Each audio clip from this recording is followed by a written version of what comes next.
अखमीर जो है वो कपड़े में लपेट करके बाहर फेंका जाता था और दूर फेंका जाता था, ऐसे ही यीशु मसीह हमारे गुनाहों को लेकर के वो दूर चला गया। जैसे पूरब से पश्चिम जितनी दूर उतनी दूर किए हमारे गुनाह।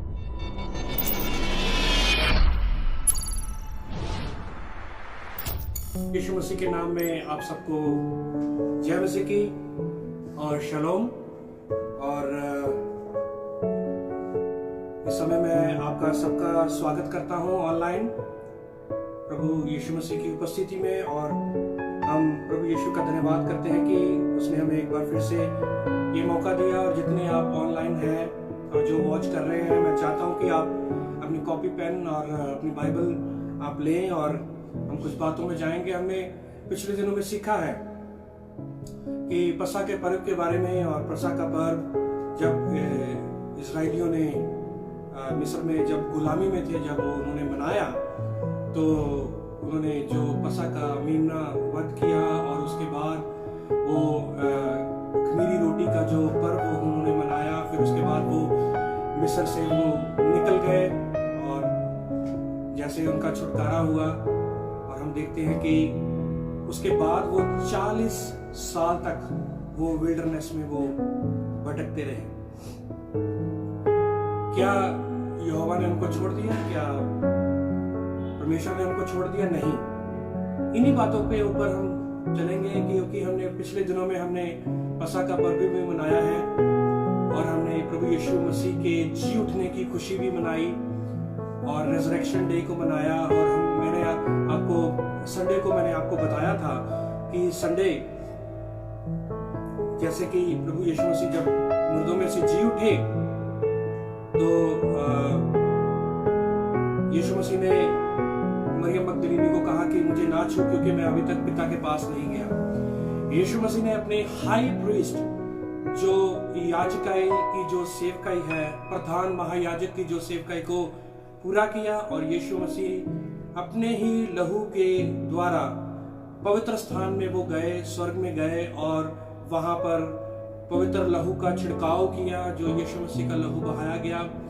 और पवित्र स्थान में जाकर यीशु मसीह ने उस जो छुटकारे का जो कार्य जो रह चुका था प्रधान महायाजक, क्योंकि हम देखते हैं कि प्रधान महायाजक जो वो अति पवित्र स्थान में जाता था और वहां पर जाकर लहू को छिड़काता था और फिर वो लोगों के पाप जो है वो क्षमा होते थे। वैसे ही यीशु मसीह हमारा प्रधान महायाजक वो पहले अति पवित्र स्थान में जाता था, अपने आप को वो पवित्र करके जाता था। याद करें वो स्टोरी जब एक इंसान जब यरूशलेम को यरीहो में जा रहा था और रास्ते में डाकुओं ने उसको घेर लिया और उसको अधमोया करके उसको जो है वो वहां पर डाल दिया। और याजक निकला, वो भी देख करके वो निकल गया क्योंकि वो यरूशलेम में वो आराधना करने के लिए जा रहा था, यरूशलेम की वो सेवा करने के लिए जा रहा था, मंदिर की सेवा करने के लिए जा रहा था। और उसके बाद एक लेवी निकला, वो भी मंदिर की सेवा करने के लिए जा रहा था और उसने भी उसको नहीं छुआ। पर एक सामरी आ रहा था, पर सामरी ने उसको छुआ और उसकी देखभाल की और उसको एक सराय में, एक धर्मशाला में उसको वहां पर एडमिट करवा दिया और कहा कि मैं ये सिक्के देके जा रहा हूँ, 2 दिनार देके जा रहा हूँ और जब मैं वापस आऊंगा जो भी रह जाएगा मैं वापस उसकी जो कीमत जो है वो मैं अदा करूंगा। हम देखते हैं कि यो याजक जो था वो बिल्कुल अपने आप में वो सही था, लेवी भी अपने आप में बिल्कुल सही था, क्योंकि वो यदि वो टच कर लेते उस बॉडी को तो वो अशुद्ध हो जाते। वो बिल्कुल अपनी जगह पर सही थे। पर वो सामरी जो था वो भी अपने आप में सही था और क्योंकि उसने उसके ऊपर दया की, पिटी की, क्योंकि हमारे अंदर जो है वो प्योरिटी और पिटी, प्योरिटी शुद्धता और दया दोनों चीजें हमारे अंदर जरूर होनी चाहिए। और याजक और लेवी अपनी जगह पर बिल्कुल सही थे और वो जो सामरी था वो भी बिल्कुल सही था, क्योंकि यीशु मसीह ने ये पैराबल जो था वो लोगों को बताया और यीशु मसीह ने कहा था कि मुझे बताओ कि उसका पड़ोसी कौन हुआ। तो उन्होंने कहा, जिनके साथ वो बात कर रहा था यीशु मसीह, और उन्होंने कहा जिसने उसकी सहायता की, जिसने। और वाकई में मैं आपको ये बताना चाहता हूँ कि जब यीशु मसीह, मैं उसको ये आपको उदाहरण क्यों दे रहा हूँ, क्योंकि यीशु मसीह जब मुर्दों में से जी उठे और वो जो औरत जो थी उसको टच करना चाहती थी, क्योंकि उसको पता लग गया था कि जो मेरा रुबानी जो है, मेरा जो गुरु है, तो ये तो उसकी आवाज है। जैसे उसको छूने लगी, यीशु मसीह ने कहा कि मुझे ना छू, क्योंकि मैं अभी तक पिता के पास उस होलीएस्ट प्लेस में, उस पवित्र स्थान में मैं नहीं गया। क्योंकि प्रधान महायाजक को पवित्र स्थान में जाना बहुत ही जरूरी था, क्योंकि प्रधान महायाजक जितनी देर तक लोगों के बिहाफ पर वो पवित्र स्थान में वो नहीं जाता था और जो मेमने के लहू को लेकर नहीं जाता था और छिड़काव नहीं करते था, उतनी देर तक लोगों के पाप जो थे वो क्षमा नहीं होते थे। तो ऐसे ही यीशु मसीह भी वो वहां पर गए और उसके बाद यीशु मसीह वापस इस पृथ्वी पर फिर से वापस आए। और आपको पता है वो यीशु मसीह कितने दिन तक वो वहां पर वो रहे, इस धरती पर यीशु मसीह 40 दिन तक इस पृथ्वी पर रहे, क्योंकि ये वचन बयान करता है। याद करें कि यहोवा जो है वो इजराइलियों के साथ कितने साल तक वो रहे, कितने साल तक उनकी देखभाल करी, कितने साल तक उनको मरुभूमि में लेकर वो फिराता रहा। हम एक वचन पढ़ेंगे, मैं चाहता हूं कि एक वचन को हम पढ़ेंगे नंबर्स, उसके बाद में आपके लिए मैं प्रार्थना करूंगा, क्योंकि वीरवार के वीरवार हम बीमारों के लिए प्रार्थना करते हैं, चंगाई के लिए प्रार्थना करते हैं। और जहां कहीं भी आप अपने घरों में हैं, अपने घरों में हैं, मैं चाहता हूं कि आप अपने घरों में, जब आप लॉकडाउन है और चमत्कार जो है आश्रयक्रम आपके घरों में ही होगा। क्यों? क्योंकि मैंने आपको एक बार वचन प्रचार किया था कि जो विधवा थी अपने बच्चों को लेकर के वो तेल की कुप्पी के साथ, तेल के उस कुप्पी के साथ वो चली गई और दरवाजा बंद कर दिया, और जैसे वो तेल उड़ेलती गई और सारे बर्तन भर गए और वो आश्रयक्रम उनको मिला, उनके उसके घर में ही मिला, क्योंकि आपके घर में ही आश्रयक्रम है। जैसे आप लॉकडाउन है और आपके आज प्रार्थना की जाएगी वचन के बाद, और मैं विश्वास करता हूं और जितने लोग आप सुन रहे हैं आपके घरों में आपको आश्रयक्रम मिलेगा। This is what I believe, ये मैं विश्वास करता हूं, because the miracle is in your home. जो चमत्कार है वो आपके घरों में है, और आज आपको अपना चमत्कार, आज आपको अपना आश्रयक्रम आपको मिलेगा जरूर, और मैं ये विश्वास करता हूं प्रभु यीशु मसीह के नाम से। और आइए हम वचन एक मैं पढ़ना चाहता हूं, गिनती की पुस्तक उसका 32 अध्याय और उसका 13 वचन को हम पढ़ेंगे। गिनती की पुस्तक उसका 32 अध्याय और उसका 13 वचन में हम चलेंगे कि कितने साल तक जो यहोवा इस्राएलियों को लेकर वो मरुभूमि में, क्या यहोवा ने उनको छोड़ दिया? क्या जब उन्होंने डिसोबीडियंट की, जब उन्होंने अनाज्ञाकारी की, जब वो बुड़बड़ाए, जब लाल सागर को पार करना था तब भी वो बुड़बड़ाए लोग, और जब लाल सागर को पार करने के बाद भी लोग बुड़बड़ाते रहे और मूसा के खिलाफ बोलते रहे, यहोवा के खिलाफ बोलते रहे, मूसा के खिलाफ बोलते रहे। और मूसा के खिलाफ बोलना यानी कि यहोवा के खिलाफ बोलना। जब हम यहोवा के, परमेश्वर के जन के खिलाफ हम बोलते हैं तो ये याद रखें हम परमेश्वर के खिलाफ बोलते हैं। तो इस बात को आप ध्यान रखें, क्योंकि वो लोग जो थे वो मूसा के खिलाफ नहीं बोल रहे थे, बल्कि वो यहोवा के खिलाफ बोल रहे थे, क्योंकि यहोवा ने मूसा को चुना था और Moses was representative behalf of Israelites people. Israelites के लिए वो नियुक्त किया गया था, पर वो रिप्रेजेंटेटिव किसके द्वारा था? वो यहोवा के द्वारा था, वो परमेश्वर के द्वारा था। इस बात को आप जरूर याद रखें। और हम चलेंगे गिनती की पुस्तक उसका 32 अध्याय उसका 13 वचन में हम जाएंगे, और इसमें लिखा है, 13 वचन में लिखा है, यहोवा का कोप इस्राएलियों पर भड़का, और जब तक उस पीढ़ी के सब लोगों का अंत ना हुआ जिन्होंने यहोवा के प्रति बुरा किया था, तब तक अर्थात 40 वर्ष तक वह उन्हें जंगल में मारे मारे फिराता रहा। 40 वर्ष तक जंगल में वो मारे मारे फिराता रहा यहोवा, जब तक उस पीढ़ी के लोग जो थे उन्होंने बुड़बड़ाया। वो लोग बुड़बड़ाए जो मिस्र से निकले, और उन्होंने बुड़बड़ाना शुरू किया मूसा के खिलाफ, क्योंकि वो याद कर रहे थे उस हरे पत्तेदार सब्जियों को, उस जिंजर को, उस अदरक को, उस लहसुन को। वो याद कर रहे थे कि हमें तो मिस्र में वो मिलता था। और वो मूसा के खिलाफ बुड़बुड़ाने लगे कि अब हम क्या करें, हमें तो अभी रोटी भी नहीं मिल रही, अभी तो हमें कुछ भी नहीं मिल रहा, अब तो हम मर जाएंगे, अब तो फिरौन की जो सेना है वो हमें मार देगी। पर ये याद रखें, 40 साल तक यहोवा ने उनकी सहायता करी। 40 साल तक परमेश्वर उनके साथ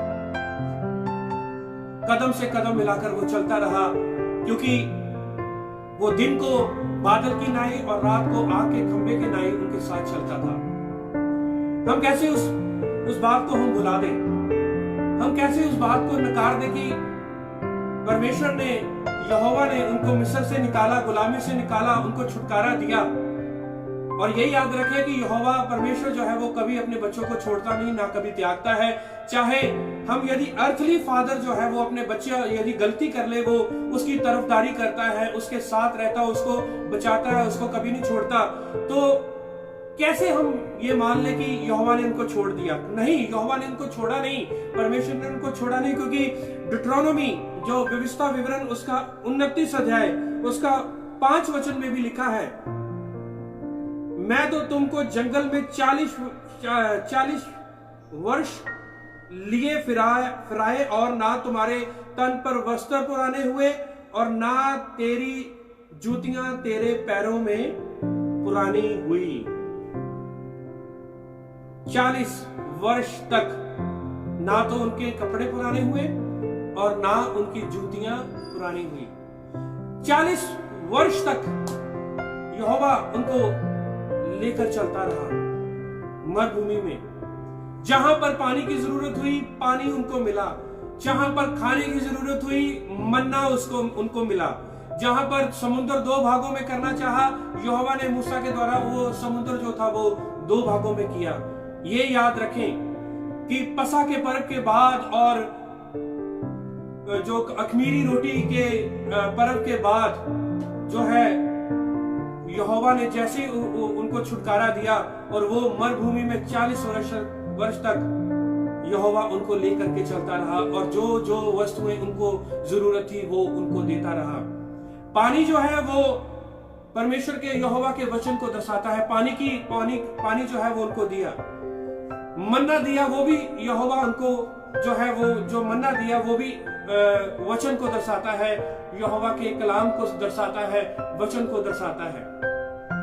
आइए हम उसके साथ हम कनेक्शन करें। क्या जब यीशु मसीह अपनी याजकाई की सेवकाई करके, जब उसने मरियम मगदलीनी को बोला मुझे मत छू क्योंकि मैं अपने पिता के पास नहीं गया, क्योंकि उसने याजकाई की सेवकाई करके, पवित्र लहू छिड़काव करके, पवित्र स्थान में जा करके, और जब हमें छुटकारा दिया, हमें आजादी दी, तब वो वापस आया।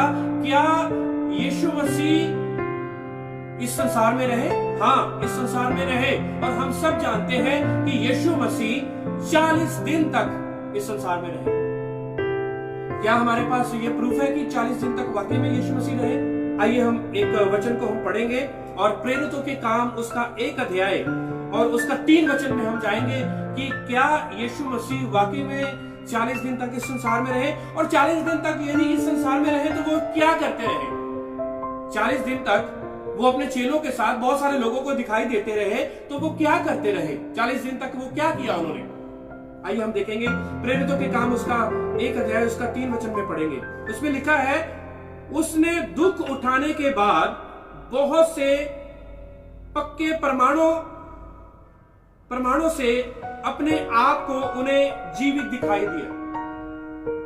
जीवित दिखाया उसने दुख उठाने के बाद और सलीबी मौत के बाद, कोड़े खाने के बाद, कब्र में रखे जाने के बाद, ये सारे बातों के होने के बाद जब यीशु मसीह जी उठाए और उसके बाद यीशु मसीह अपने चेलों को 40 दिन तक दिखाई देते रहे।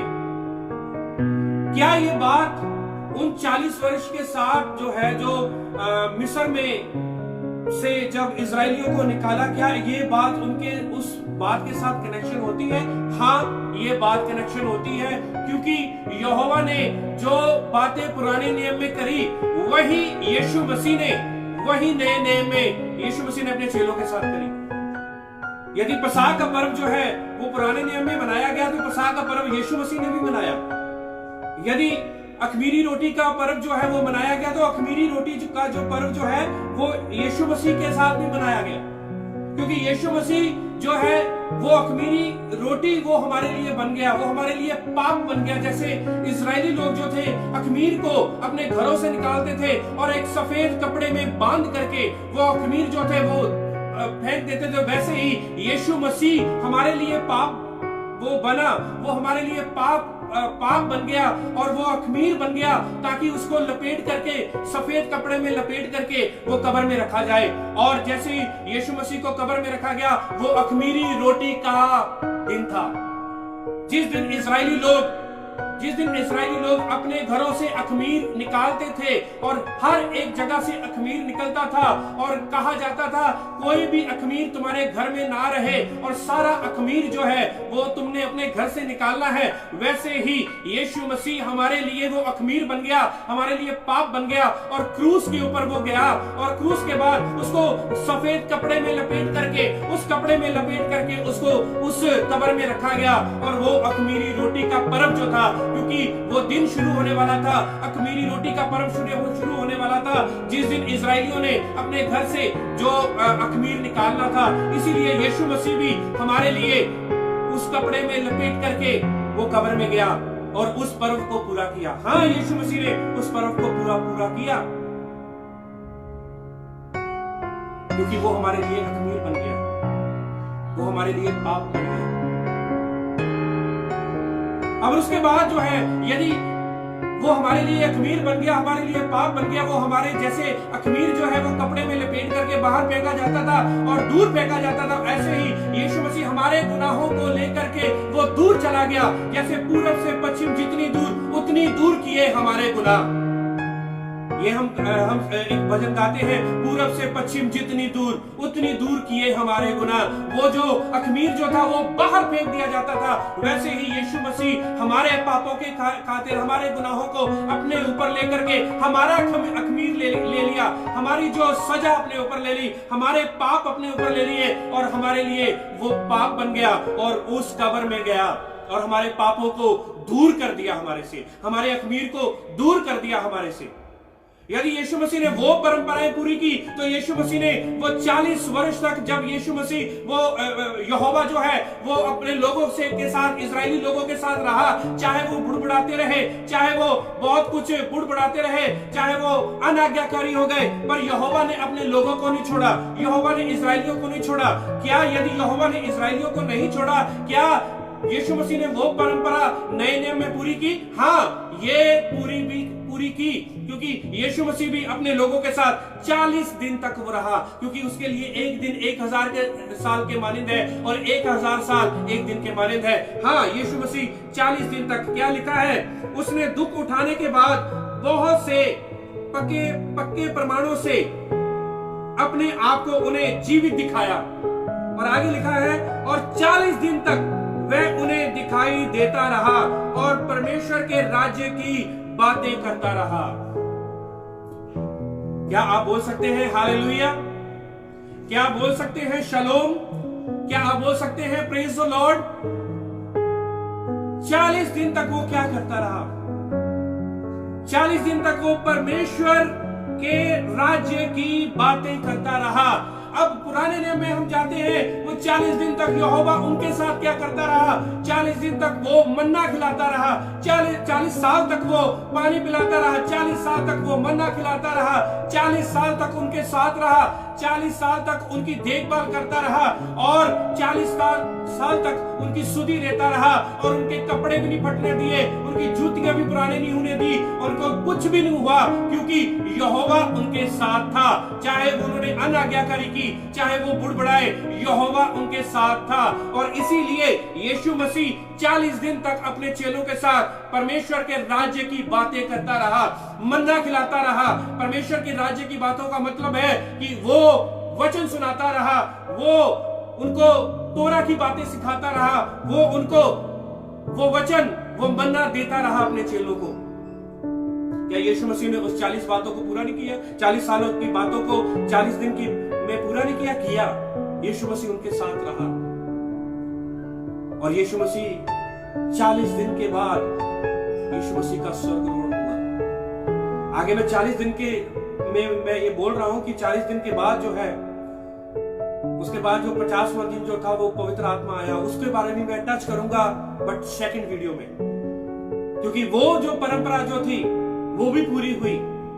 क्योंकि जब पेंटिकोस्ट का जब पर्व आया, ठीक है, और पेंटिकोस्ट के पर्व में पवित्र आत्मा जब वो इकट्ठे थे और पवित्र आत्मा उनके ऊपर उतरा, वो भी एक पर्व था। हम ये देखें कि पसा के पर्व में ही यीशु मसीह यरूशलेम में गए और वहां पर वो हमारे लिए मारे गए, सलीब के ऊपर चढ़ाए गए। और अख़मीरी रोटी के पर्व में ही यीशु मसीह को लपेट करके, उसकी डेड बॉडी को लपेट करके वो कब्र में रखा गया। और 40 साल तक जैसे यहोवा इस्राएलियों के साथ रहे, वैसे ही 40 दिन जो है यीशु मसीह जी उठने के बाद अपना याजकाई की काम को पूरा करने के बाद वो 40 दिन तक अपने चेलों को दिखाई देते रहे और परमेश्वर के राज्य की बातें उनके साथ करते रहे, उनको गूढ़ बातें बताते रहे। और चेले इसके गवाह हैं, चेले इसके गवाह हैं, क्योंकि उन्होंने यीशु मसीह को जीवित देखा, यीशु मसीह को 40 दिन तक उनको सिखाते हुए देखा, अपने चेलों के ऊपर उसने प्रकट किया। जैसे 40 साल तक यहोवा ने आग के साथ और बादल के साथ वो प्रकट किया। ये भी मैं आपको बताऊंगा कि आग के साथ उसने जब प्रकट किया यीशु मसीह ने पवित्र आत्मा के द्वारा, वो पेंटिकोस्ट को वो टच करता है, वो मैं आपको नेक्स्ट वीडियो में मैं आपको जरूर बताऊंगा। तो मैं ये बताना चाहता हूं कि यीशु मसीह ने सारी परंपराओं को पूरा किया। आप ये मत कहें कि यीशु मसीह ने सारी जो विधियों और नियमों को भी खत्म कर दिया। नहीं, यीशु मसीह ने सारी विधियों और नियमों को खत्म नहीं किया। उसने हमारे लिए वो विधियां और नियम और जो इंस्ट्रक्शंस जो है वो रख छोड़ी ताकि हम उसमें हम चलते रहें। पौलुस भी कहता है कि हम उसकी विधियों में, हम उसकी आज्ञाओं में हम चलते रहें, हम उसकी आज्ञाएं हम मानते रहें, क्योंकि जो आज्ञा उसने सिनाई पर्वत के ऊपर दी वो आज्ञा आज भी हमारे पास है। क्योंकि यीशु मसीह ने कहा कि तुम अपने परमेश्वर को अपने सारी बुद्धि, अपने सारी समझ, अपने सारी आत्मा से तुम प्रेम कर और अपने पड़ोसी को अपने जैसा प्यार कर। जैसे तुम अपने को प्यार करते हो, अपने पड़ोसी को अपने जैसा प्यार कर। और यदि यीशु मसीह ने 2 आज्ञा दी है तो ये याद रखें, वही 2 आज्ञाएं जो हैं वो 10 कमांडमेंट के साथ, 10 कमांडमेंट्स के साथ जुड़ती हैं। और वो 10 कमांडमेंट्स क्या है कि एक ही अपने परमेश्वर को मानना और बुतों की पूजा नहीं करनी, और परमेश्वर का नाम जो है वो बेफायदा नहीं लेना, और सब्बत का दिन याद रखना। और 5वां हुक्म था कि अपने माँ बाप की इज्जत रखनी, माँ बाप की जो है वो इज्जत करनी, माँ बाप का कहना मानना। वो वहां से लेकर 10वें हुक्म तक वो मनुष्यों के रिगार्डिंग है, और 4 हुक्म जो पहले हैं वो परमेश्वर के रिगार्डिंग है, यहोवा के रिगार्डिंग है। तो इसीलिए यीशु मसीह ने भी कहा तू कि अपने परमेश्वर का अपनी सारी समझ, अपनी सारी आत्मा, अपनी सारी बुद्धि से तू प्रेम कर, और जैसा तू अपने आप को प्रेम करता है वैसे अपने पड़ोसी को प्रेम कर। तो हम ये कैसे कह दें कि वो जो 2 आज्ञाएं जो हैं वो 2 आज्ञाओं में सब बात को खत्म कर दिया? नहीं, वो 2 आज्ञा जो है वो 10 आज्ञा ही है, क्योंकि 10 आज्ञा जो है वो पहली 4 आज्ञा यहोवा के प्रति है, और बाकी जो है 6 आज्ञा जो है वो मनुष्य के प्रति है। जो हम कहते हैं कि माँ बाप की इज्जत करनी, और 6वां हुक्म जो है वो कत्ल नहीं करना, वो जो कत्ल नहीं करना, चोरी नहीं करनी, जना नहीं करना, और झूठी गवाही नहीं देनी, और जो अपने जो पड़ोसी की किसी चीज का लालच नहीं करना। ये सारी जो जितनी भी आज्ञाएं 5 से लेकर 10 तक, वो सारी जो है आज्ञाएं मनुष्य के प्रति गुजरती हैं। तो कई बार मैं भी प्रचार करता था ऐसे ही कि नहीं, यीशु मसीह ने तो 2 आज्ञाएं दे दी, अब 10 आज्ञा मानने की जरूरत नहीं है। नहीं, वो जो 2 आज्ञा है वही 10 आज्ञा है, क्योंकि यीशु मसीह ने जो पुराने नियम में था वो सारा वो उसने पूरा किया। तो यीशु मसीह ने यदि वो सारा कुछ किया है तो क्या हमें नहीं करना चाहिए? हमें भी करना चाहिए। उसने सैक्रिफाइस को खत्म कर दिया, पाप बलि को खत्म कर दिया, अन्य बलि को खत्म कर दिया, सैक्रिफाइस को खत्म कर दिया, मेमने के वध को खत्म कर दिया, जो मेमना लेके जाते थे, क्योंकि वो हमारे लिए मेमना बन गया। अख़मीरी रोटी जो है वो हमारे लिए अख़मीरी रोटी बन गया। वो सारा पर्व जो है, वो जो भी फेस्टिवल है, फीस्ट जो है, वो तो हमने मनाने, क्योंकि वो हमें याद दिलाते हैं, क्योंकि पर्वों में ही सब कुछ हुआ है। जब टाबरनेकल का पर्व था, जब तंबुओं का पर्व था, तंबुओं के पर्व में ही यीशु मसीह पैदा हुए। ये क्या कोइंसिडेंस था? क्या था ये कि तंबुओं के पर्व में ही यीशु मसीह पैदा हुए? मैं आपको कौन सी बात पर इशारा करना चाहता हूं? क्योंकि जो पुराने नियम में हुआ है वो सारा कुछ नए नियम में हुआ है। जो पुराने नियम में किया गया वो सारा कुछ नए नियम में किया गया। सिर्फ यीशु मसीह ने बलियां और मेल बलि और पाप की बलि, अन्य की बलि, जितनी भी बलियां थी, सैक्रिफाइस का जो भी काम था, वो सारा कुछ खत्म कर दिया। बट उसके वचन स्थिर थे, स्थिर हैं और स्थिर रहेंगे। परमेश्वर का वचन जो है, यहोवा का वचन, वो कभी नहीं टलेगा। यही तो है कि सब कुछ टल जाएगा पर यहोवा का, परमेश्वर का वचन कभी नहीं टलेगा। यही तो है, वो पहले था, वो है और वो रहेगा। इसलिए मेरे भाई और बहनों, मैं आपको ये बताना चाहता हूं कि आइए हम उस वचन की हम स्टडी करें, उस वचन के और हम जाएं जो वचन हमें ट्रुथ सिखाता है। क्योंकि वचन कहता है you shall know the truth and truth will set you free, और सच्चाई को जानोगे, सच्चाई आपको स्वतंत्र करेगी। तो आज मौका है हमारे पास कि जब यीशु मसीह 40 दिन तक इस संसार में रहे, जी उठ करके और अपने चेलों को दिखाई देते रहे, और किसकी बात की टीचिंग देते रहे अपने चेलों को? परमेश्वर के राज्य की। और परमेश्वर का राज्य जो है वो वचन में छुपा हुआ है। परमेश्वर का राज्य आप कैसे जानेंगे? परमेश्वर का राज्य आप वचन के द्वारा ही जान सकते हैं।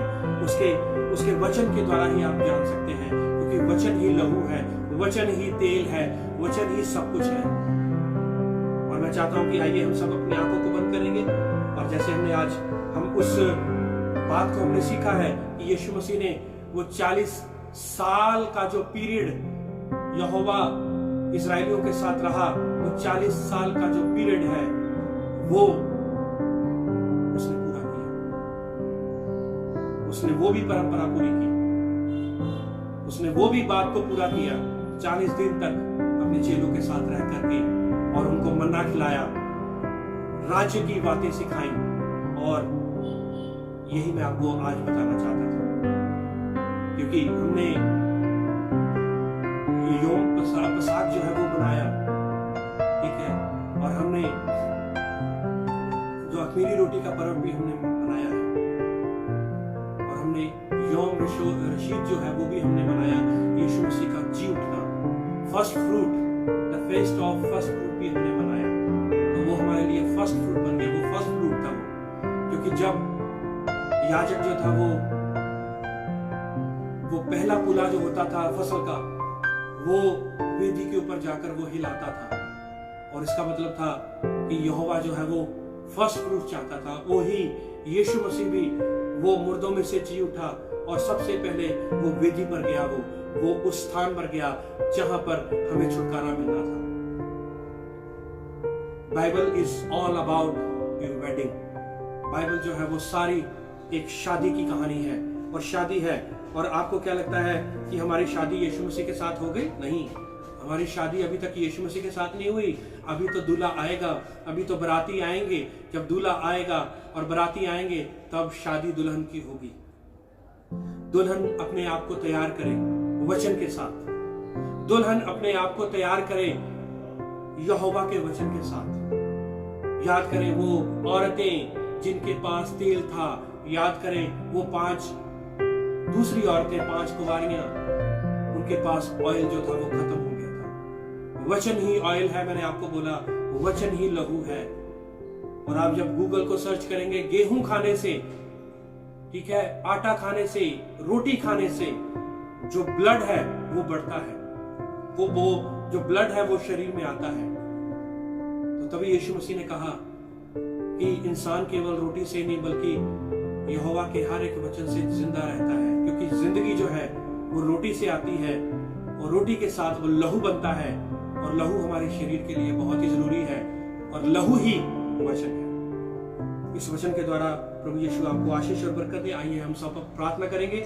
और जो लोग बीमार हैं, जो लोग दुखी हैं, परेशान हैं, और मैं चाहता हूं कि इस वचन के द्वारा आप सबको आशीष और बरकत मिले, और जैसे आप ये वचन सुने और सुना है और आपके घरों में आश्रय करवाए। आइए मैं आपके लिए प्रार्थना करूंगा। यहोवा मैं आपका धन्यवाद करते हूँ यीशु है मसीह के नाम से आपके पास आता हूँ और हम इन सब लोगों को जो वॉच कर रहे हैं मैं इनके लिए प्रार्थना करता हूँ जैसे इन्होंने वचन को सुना है ये वचन इनके जीवन में कार्य करे। इनके घरों में यदि कोई दिक्कत परेशानी है, फाइनेंशियल प्रॉब्लम है, यीशु के नाम से सारी खत्म हो जाए और जो भी कर्जे की समस्या है सारी कर्जे की समस्या सारी दूर हो जाए और जो भी प्रॉब्लम्स परेशानियां चल रही हैं यीशु है मसीह के नाम से, यीशु मसीह के नाम से वो सारी खत्म हो जाए। और प्रभु यीशु हम आपका धन्यवाद करते हैं आपने उस परंपरा को भी पूरा किया जो यहोवा ने इस्राएलियों के साथ 40 वर्ष तक उनके साथ रहा, उनको मुहैया करता रहा, उनकी देखभाल करता रहा, उनके संग संग चलता रहा।